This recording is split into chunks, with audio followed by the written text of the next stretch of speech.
আমার একটা কল আসছে। ব্যাপারটা কি হলো? ওয়েন একজন পুরুষ, ওকে সন্দেহ কি করে হবে? কি ব্যাপার, তুমি কোথায়? মা বাবা জোর করে বিয়ে দেবে না, তাড়াতাড়ি বাড়ি ফিরে যাও। আমার সোনা বাবু, বারবার একই কথা বলো। আমার এখনো ওই থাপ্পড়টা মনে আছে। পুরনো কথা টেনে এনো না। 3 দিন পর চ্যারিটি গালা, আমার সাথে তুমি যাবে। সেই স্বপ্নই দেখো।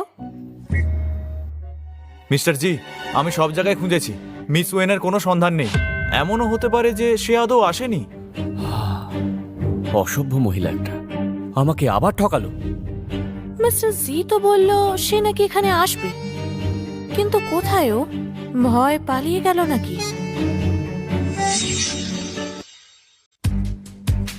ওয়েন, চলো। মনে হচ্ছে বসের মেজাজ এখন খারাপ। ওনাকে উত্তেজিত না করাই ভালো। এবারে হলো না, কিন্তু পরের বারে ব্যাপারটা মেটাতেই হবে।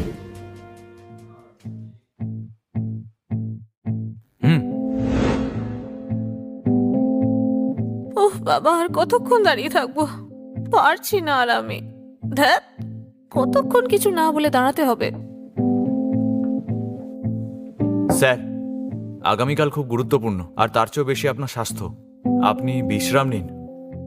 বাবা গো, ঢং দেখে আর বাঁচি না। কিভাবে যে হাসি চাপবো, এমন করছে যেন ফুলের গায়ে মূর্ছা যায়। কি হয়েছে কি হয়নি, পারলে হাসপাতালে নিয়ে যায়। এই নিউজ মিটটা আমার কোম্পানির জন্য খুবই গুরুত্বপূর্ণ। এটা আমাকে সফল করতেই হবে। ওয়েন, কালকে পুরো সিকিউরিটি তোমার উপর নির্ভর করছে। আমি আমি হ্যাঁ, তুমি যাও, কাজে লেগে পড়ো।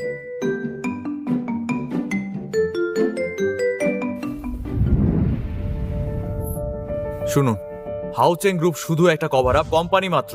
কালকের অনুষ্ঠান গুরুত্বপূর্ণ, কিন্তু আপনার নিরাপত্তা আরো গুরুত্বপূর্ণ।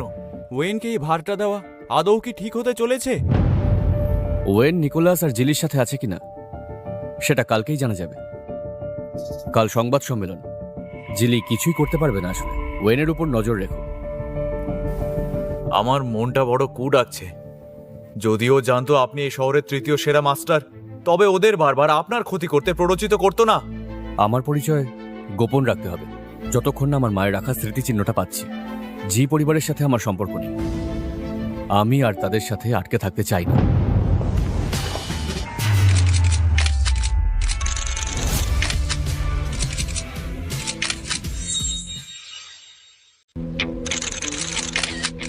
বাবা, বিশাল ব্যাপার। একবার চারিদিকটা দেখে নিই। সব ঠিক আছে।